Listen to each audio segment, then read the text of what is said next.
Dr. Andes Sutrisna ini kan itu mula-mula kan orang yang bertanggung jawab di Suara Merdeka, kemudian menerima saya, dan saya kemudian jadi anak buahnya. Tetapi ini pribadi yang unik. Jadi saya di Suara Merdeka itu belajar pada orang-orang yang unik-unik. Menurut saya ini nggak akan ada orang lain yang bisa seperti itu. Bahkan saya aja nggak bisa. Saya mencontoh tapi saya nggak bisa.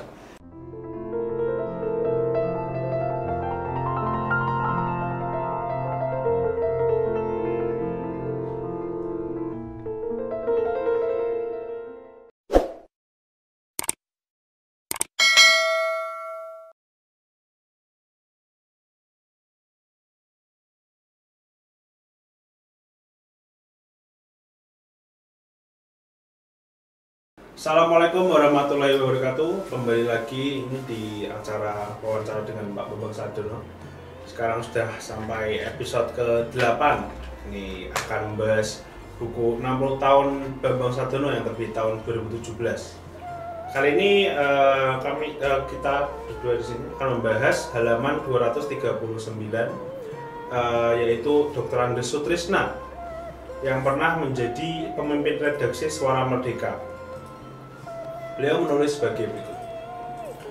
Sepak terjang dan menyelusup ke lubang-lubang sempit, terkadang dengan nyerempet-nyerempet bahaya, terus berlanjut sampai ia menduduki kursi Ketua Persatuan Wartawan Indonesia (PWI) Jawa Tengah. Bahkan sampai akhirnya pada tahun 1998 meraih kursi Sekjen PWI Pusat. Langkah itu butuh keberanian dan mungkin nekat, karena betapa mahal untuk menjadi tuan rumah Kongres PWI di Semarang. Akan tetapi, toh berhasil dilaksanakannya, dan cita-citanya terwujud. Keberhasilan itu semua tentu juga didukung oleh kecerdasannya. Saya terkesan setiap kali saya sebagai pemimpin redaksi memintanya untuk menulis tajuk rencana, bisa siap dalam waktu tak lebih dari 30 menit. Apapun pokok bahasannya, itu selalu dilakukannya ketika membantu saya dalam posisinya sebagai wakil pemimpin redaksi. Nah, dalam episode terdahulu ini, Dr. Andes Sutrisna sudah disebut sebagai tokoh yang pertama kali menerima Pak Bambang di Suara Merdeka. Nah, itu bisa diceritakan momennya pada saat itu. Bagaimana, Pak? Iya. Jadi kan nggak salah saya sudah pernah cerita ya. Waktu itu mungkin saya sendiri juga belum terpikir tapi feeling ya. Tetapi kemudian itu saya sadari, bahkan akhirnya saya yakini bahwa seseorang yang merintis karir itu harus punya mentor. Iya. Nah, jadi nggak mungkin nggak, karena itu raja harus siap-siap mencari mentor. Jadi mentor nggak cuma satu ya berarti? Oh, bisa banyak sekali, banyak sekali. Saya mentor saya banyak sekali, bidangnya bisa macam-macam. Bahkan kadang-kadang mentor itu tidak tahu bahwa dia kita jadikan mentor. Nah, jadi orang ini sepak terjangnya itu kesimpulannya mentor, tapi mungkin dia nggak tahu. Ya, jadi saya banyak orang yang saya bisa cerita sedikit aja. Ada orang yang memberi contoh yang kemudian akhirnya membuat saya malu tidur siang. Ya, karena saya mengikuti orang ini, saya wawancarai, saya ikuti sehari-hari. Dia kerja, dia seorang dokter, ya, seorang dokter kandungan. Ya. Jadi dia sudah kerja seharian penuh. Dia mengatakan dokter kandungan itu beratnya kalau malam-malam baru ditelepon ada yang mau melahirkan. Jadi suka nggak suka itu kita harus datang. Malam berarti kerja. Ya, siangan juga ada. Tapi kemudian kalau malam dipanggil dia tetap harus datang. Harus siap 24 jam. Karena saya pernah bergaul dengan itu, saya terus malu sejak itu. Nggak pernah tidur siang. Ya, masa itu kan senior aja nggak pernah tidur siang. Masa saya tidur siang. Ini salah satu contoh mentor ya. Kita kembali kepada Dr. Andes Sutrisna. Dr. Andes Sutrisna ini kan itu mula-mula kan orang yang bertanggung jawab di Suara Merdeka, kemudian menerima saya, dan saya kemudian jadi anak buahnya. Tetapi ini pribadi yang unik. Jadi saya di Suara Merdeka itu belajar pada orang-orang yang unik-unik. Menurut saya ini nggak akan ada orang lain yang bisa seperti itu. Bahkan saya aja nggak bisa, saya mencontoh tapi saya nggak bisa. Itu dulu pertama yang namanya Pak Suwarno Esa, yang kedua Pak Trisna ini orang yang sangat sederhana sehingga kalau untuk contoh idealisme wartawan itu luar biasa. Orang yang sangat apa ya, sangat tekun, sangat murni, sangat fokus dengan profesinya. Jadi tidak pernah berpikir apa-apa kecuali mengabdi profesi, mengabdi media di mana dia bekerja, mengabdi kepada kepentingan masyarakat, cuma itu aja. Nah, saya dibesarkan dalam semangat itu. Walaupun tentu saya sudah mengaku saya nggak bisa seperti beliau.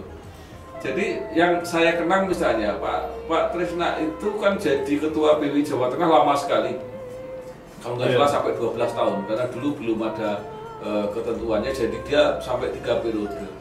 Nah, kemudian saya mula-mula wakil sekretaris, tapi karena waktu itu sekretaris nggak tahu pindah ke Jogja atau apa, saya kemudian jadi sekretaris antar waktu. Kemudian ketika akan pemilihan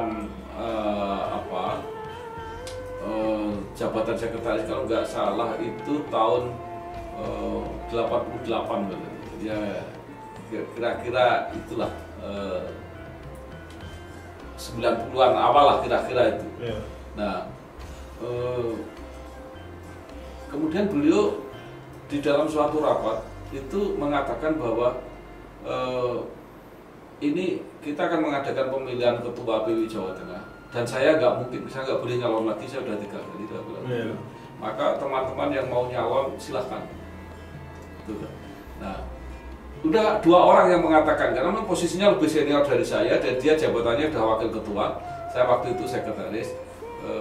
Saya nyalon, oke, udah beberapa menit terdiam, itu Pak Trisna, walaupun saya sendiri juga sebenarnya juga pengen untuk nyalon, tapi itu nggak mungkin saya katakan. Nah, saya selalu begitu, nggak mungkin saya kok, saya juga pengen nyalon, itu bukan saya. Lah itu di luar dugaan saya. Ini Pak Trisna ini yang mengatakan, ya sudah, saya kalau gitu nyalonkan di Bambang Sadono. Nah, jadi itu nah terus setelah itu selesai, saya kan juga tanya, loh Pak Tris, kok Pak Tris mencalonkan saya? Ya udah deh, bismillah, siap-siap. Ya sudah. Nah, saya itu baru kalau sudah dibegitukan, saya harus bekerja. Nah, itulah akhirnya dengan berbagai mungkin berbagai strategi, berbagai trik yang nggak perlu diceritakan, tetapi kalau ada yang nanti suatu saat pengen tahu cerita, ya nggak ada masalah sebenarnya. Kemudian saya terpilih menjadi ketua PWI Jawa Tengah. Nah, kemudian juga peristiwa yang hampir mirip itu di Pak Sutrisna itu terjadi suatu saat ketika Pak Trisna ini juga menjadi dulu istilahnya pemimpin redaksi ini lebih senior, namanya Pak Suwarno. Karena Pak Suwarno mau pensiun, dia kemudian waktu sebelumnya itu namanya asisten pemimpin redaksi.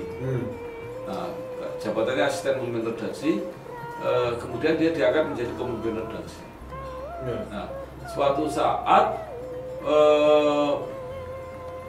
beliau dalam satu rapat mengatakan, ya, saya sekarang sudah diangkat menjadi pemimpin redaksi, saya pengen mengangkat wakil saya. Nah, kemudian diangkat 2 orang wakil. Ya. Saya disebut pertama, jadi wakil saya pertama adalah saudara Bambang Sadono, kemudian ada satu lagi namanya Pak Sasongko. Jadi saya juga nggak menduga, nggak diberitahu. Saya terkaget-kaget kenapa saya gitu loh. Tadinya saya itu berpikir pasti kalau ada restrukturisasi ya, perubahan itu, paling-paling saya jadi koordinator liputan lah gitu ya, mengkoordinasikan wartawan-wartawan di lapangan. Saya berpikir redaktur pelaksana aja enggak.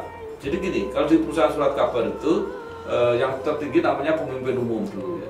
Nah, pemimpin umum ini biasanya yang punya. Nah, kemudian dibagi 2, pemimpin perusahaan dan pemimpin redaksi. Pemimpin perusahaan itu yang ngurusi bisnis, misalnya pemasaran orang, ngurusi iklan. Nah kemudian pemimpin redaksi. Nah pemimpin redaksi ini memang agak khusus karena dia memang harus punya latar belakang jurnalistik. Biasanya harus anggota PWI yang senior, biasanya kayak gitu. Nah kemudian di bawah pemimpin redaksi itu kecuali ada wakil, di bawahnya itu ada redaktur pelaksana.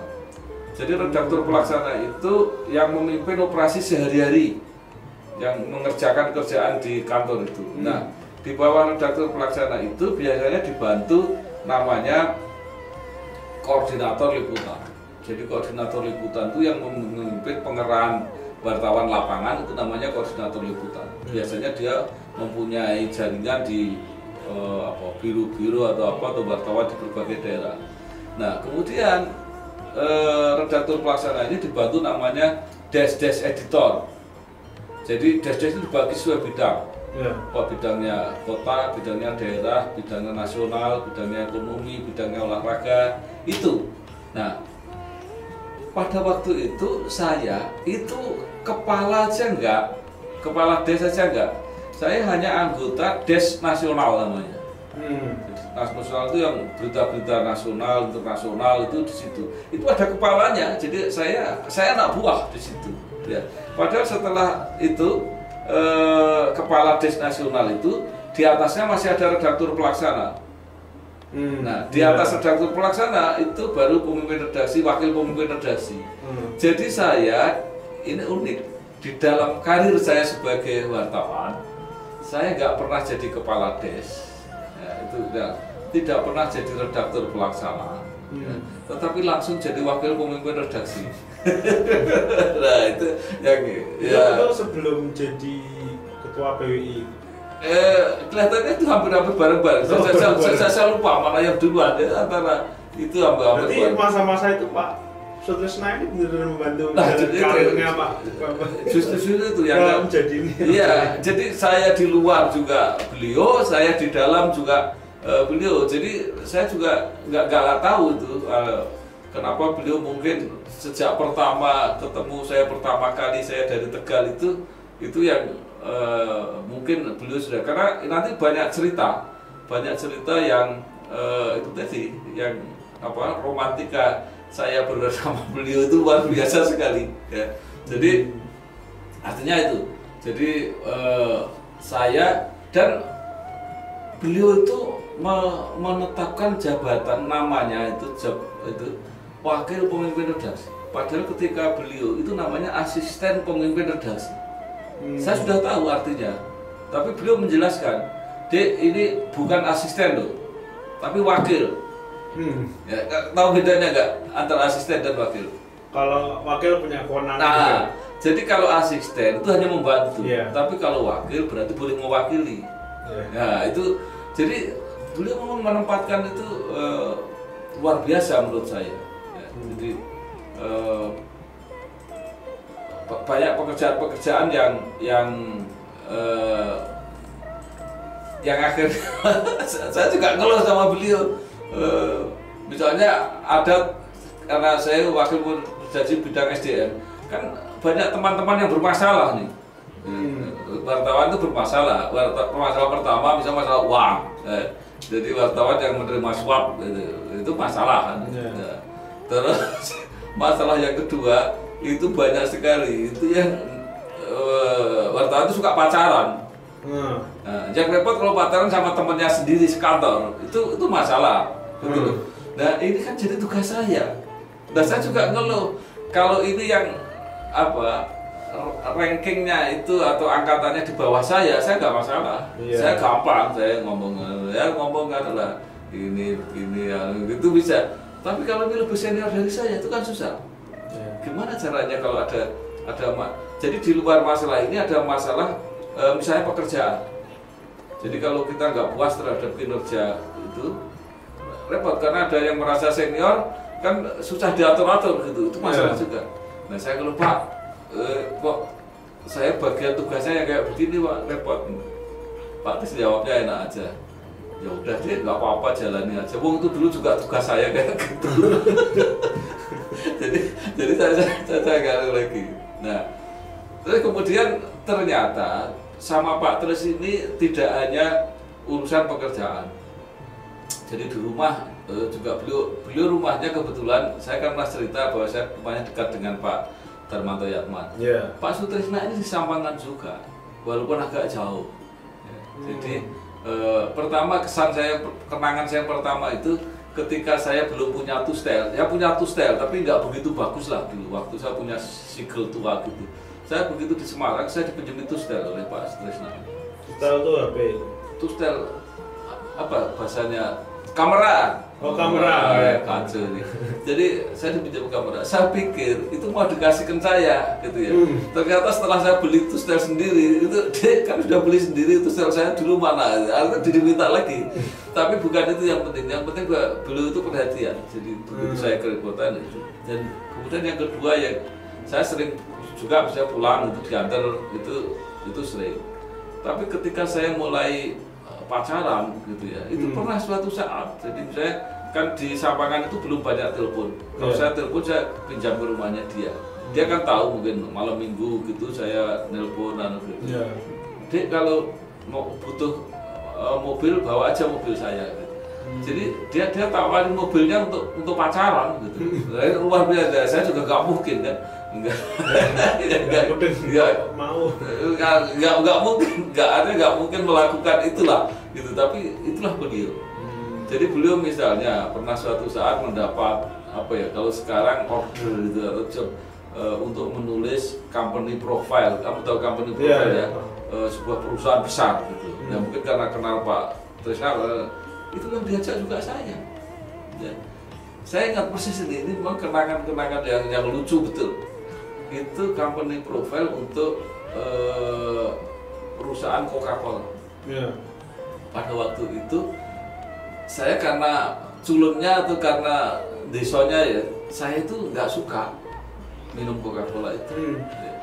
Tapi gara-gara sering ke situ, saya harus menunjukkan bahwa saya suka juga. Lah sekarang sampai sekarang suka.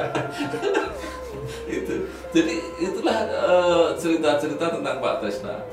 Nah, kenapa tadi saya katakan bahwa ini nggak mungkin saya menurut beliau. Menurut saya kesederhanaannya, kejujurannya itu udah nggak ada yang lawan. Suatu kantor nggak ada yang ngelawan ini kalau perkara kejujuran. Suatu saat begini.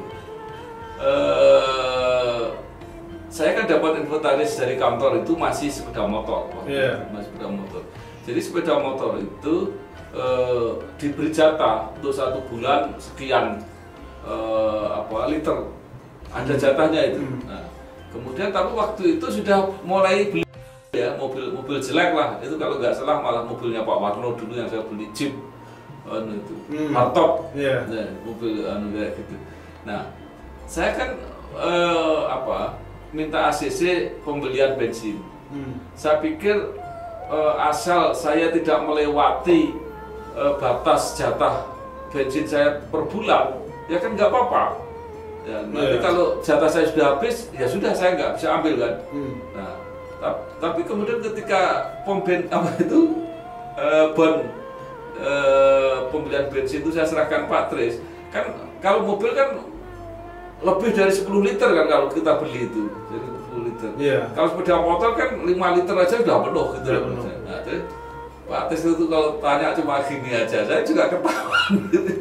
Ini kok beli bensinnya segini ini apa pakai jerigen tuh? Jadi dia tuh mau ngeritik, mau supaya ini inventarisnya sepeda motor kok belimu bensin segini gitu. Ya jadi tanda tangan itu, tapi itulah Pak Tris. Jadi itu membuat kita segen. Berarti kan dari sifat-sifatnya banyak panutan yang bisa ditiru lah, walaupun agak nggak mungkin kalau buat manusia aja. Nah, yang lucu lagi apa? Dan inilah yang kemudian saya juga agak heran. Beliau itu kan meninggal itu karena sakit jantung. Padahal dia itu pengurus yayasan jantung. Dan ketika di kantor itu, di Suara Merdeka itu nggak ada yang berani merokok di dalam ruangan. Karena beliau nggak merokok, Pak Warno nggak merokok. Jadi kalau orang mau merokok itu ya di kantin atau di luar, di ruang tamu itu. Nah, suatu saat malam-malam gitu keluar. Saya itu kan kalau nunggu mau cetak koran itu kan di luar, di ruang tamu di luar sambil main catur, kemudian saya merokok. Nah itu juga gara-gara kenapa saya merokok itu karena juga sering bekerja sama dengan perusahaan rokok. Karena perusahaan rokok sering menyponsori Suara Merdeka, sering kita juga di PWI dibantu ya, masa nggak merokok gitu ya. Nah saya merokok. Nah suatu malam mungkin Pak Tis mau pulang dulu, saya kan masih nunggu sampai cetak selesai, melewati saya. Itu apa yang dikatakan? Cuma ngomong gitu, loh, Dik Bambang sekarang merokok toh? Hanya gitu. Nah kita udah segen. Jadi artinya memang ini tokoh yang luar biasa. Nah, cuma ketika saya keluar dari Suara Merdeka, itu beliau pas tugas, lupa saya apa naik haji atau umroh atau apa, pokoknya agak lama. Itu saya keluar dari Suara Merdeka karena saya terpilih menjadi anggota DPR RI dan saya harus keluar. Gitu, ketika pulang itu cuma gini tuh aja dia, di bawah kok nggak sabar nunggu saya. Walaupun saya juga tahu, saya nggak tega, karena kalau beliau ada waktu itu pasti ada situasi emosional yang nggak enak, gitu. Jadi ya sudah, malah dulu pas nggak ada saya keluar, karena pasti beliau banyak berharap terhadap saya kan. Nah, jadi ini kesan saya yang luar biasa ini. Orang yang edisinya nggak akan keluar lagi kalau menurut saya. Nah itu tadi Pak Trisna itu apa pernah ngasih kata-kata atau ucapan-ucapan yang melekat di Pak Bambang sekarang, kayak idealisme yang masih ditanamkan di Pak Bambang hingga sekarang, itu apa paling melekat? Beliau sebenarnya orang yang tidak banyak berkata-kata, tapi beliau orang yang banyak banyak dengan tindakan. Orangnya sinis kalau ngomong itu, jadi pelan itu, tapi itu keras sekali sebenarnya. Dan itu tentu saya tidak akan berkali-kali mengulang itu. Kita sudah tahu, beliau tahu saya tahu. Suatu saat ini kan baru ada revolusi teknologi. Jadi saya mengalami itu dari mesin ketik kemudian ke komputer. Orang baru belajar. Nah, baru belajar. Saya ini kan waktu itu sebagai salah seorang wakil pemimpin redaksi, sebenarnya saya diberi komputer yang jaringan, yang saya bisa menarik dari semua reporter, dari semua desk itu bisa saya tarik ke situ.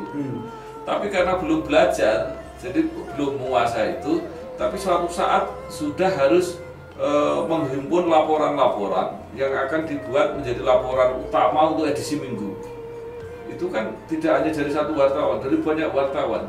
Nah, saya pikir udahlah, nanti biar ada ketik, ada operatornya aja. Jadi print out kayak begini ya, saya gandeng-gandeng aja, saya sambung-sambung dengan beberapa ini, kemudian dikoreksi di mana yang itu. Udah, ini kan terakhir harus dibaca oleh Pak Trisna. Saya serahkan, Pak ini. Tapi dulu langsung dibuang. Saya nggak mau baca ini, saya mau baca di file. Waduh, saya setengah mati itu harus lagi menggunakan komputer itu. Nah, jadi dari situ ya geli juga, jengkel ya. Tapi emang harusnya gitu. Nah, itu yang tadi saya katakan bahwa beliau tidak dengan kata-kata. Ya, beliau itu tadi jadi komentar itu, ini jangan kamu ulangi gitu ya, beli itu tadi perkara bensin apa ini belinya pakai jerigen gitu, itu menurut saya sudah kayak begitu. Jadi tidak frontal gitu ya. Iya. Nah, dari Pak Sutisna tadi kan Pak Bambang bilang kalau dia lebih banyak ke tindakan. Nah itu ada karakteristik yang menempel di Pak Bambang itu hingga sekarang kayak gara-gara Pak Trisna saya jadi nggak gini ya. Nah, ya pasti saya mencoba menangkap apa yang dikehendaki, saya mencoba meniru ya. Salah satu contoh misalnya yang saya coba saya tiru, saya nggak pernah mengukur kepentingan saya. Jadi dulu juga beliau yang ngajari suatu saat mau kenaikan gaji ini. Nah kan intinya di saya, karena saya bagian SDM itu untuk membuat sistem ini kenaikan gajinya seperti apa. Udah kita susun semua, udah kita isikan, jadi gaji ini segini-gini. Pak Trisna memberitahu, Dek, pokoknya kita bertiga, ya, beliau, kemudian saya, kemudian satu wakil pemimpin redaksi lagi, ini jangan diisi. Jangan diisi, nanti biar diisi oleh pemimpin umum. Gitu. Jadi data ini kita kirim. Tetapi ternyata oleh yang punya perusahaan itu nggak dirubah. Jadi yang teman-teman anak buah kita gajinya naik, tapi kita bertiga enggak. Jadi itu terus kita lupa kok jadi begini. Ya udah nanti saya usul. Jadi artinya beliau sendiri kemudian memperjuangkan kita ketika itu, jadi supaya gajinya dinaikkan. Jadi itulah cara beliau. Nah maka kemudian saya juga meniru. Kalau saya mau pergi, termasuk misalnya mau pergi ke luar negeri gitu, saya nggak pernah menghitung uang saku berapa. Nggak pernah. Nah tapi kemudian dari tata usaha itu nyodori ke saya. Kan beliau lebih senior gitu, makanya saya di gambar ini apa namanya perhitungannya uang yang diterima, dia ambil misi tadi sudah saya tambahi. jadi atau mungkin dia dipesan oleh Pak Trisna, saya juga tidak tahu, tapi saya nggak mau tahu itu gaya beliau itu kayak begitu. Jadi saya nggak mau tahu, saya diberi berapa, dia nggak pernah protes, ya sudah. Tetapi mereka ternyata nambahi sendiri. Ya. Jadi inilah kenangan. Jadi nanti Raja kalau sudah berkarir, nanti coba. Jadi berkarir itu nggak kering, nggak formal, apa-apa yang aturan itu ada hal yang kayak begitu. Itu yang nanti itu akhirnya saya bawa kemana-mana. Saya kemudian kan pindah di Suara Karya. Saya juga pernah tanya, saya mau dapat apa, gaji berapa, dan juga nggak pernah tanya. Ya itulah yang mungkin kan ada orang yang sibuk negosiasi, lalu apa enggak. Jadi mungkin yang bisa kita ambil dari wawancara hari ini tuh bahwa mental itu membantunya nggak selalu internal tapi juga eksternal. Iya, dan tidak perlu dia juga bicara. Mungkin itu yang saya tahu, yang tidak saya tahu misalnya di luar dia melakukan itu kita nggak tahu juga. Jadi terima kasih Pak Bambang. Ini akan dilanjutkan di episode selanjutnya. Stay tune di Bangsa TV. Terima kasih. Di Semarang, salah seorang warga yang aktif menjadi pegiat media baru atau YouTuber adalah Bambang Sadono, mantan anggota DPR RI periode 2004-2009 dan anggota MPR periode 2014-2019. Sosok yang pernah malang melintang di dunia pers ini aktif membuat konten edukasi politik dan promosi kebudayaan yang disiarkan lewat kanal YouTube-nya Inspirasi Jateng dan Inspirasi Bangsa. Konten yang ia unggah pun mendapat respon positif dan animo yang cukup besar dari masyarakat Jawa Tengah.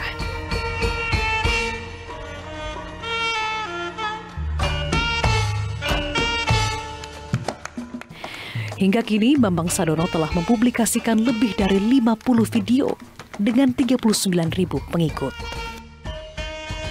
Nah, Pak Bambang, ini mungkin boleh diceritakan sedikit nggak Pak? Sudah berkiprah di YouTube sejak berapa lama? Terus kontennya apa saja dan apa tujuan dari konten yang Bapak buat?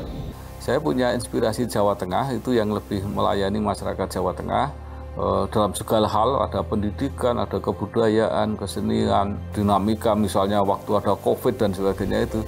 Tapi yang agak politik, perdebatan undang-undang, ya, masalah-masalah hukum yang besar itu, saya punya satu lagi namanya Inspirasi untuk Bangsa. Jadi channel ini akhirnya seperti terarah kepada kesenian, kebudayaan Jawa Tengah gitu ya. Nah, akhirnya kemudian setelah itu kita lanjutkan. Nah, kita mencoba wawancara tentang wayang, ya.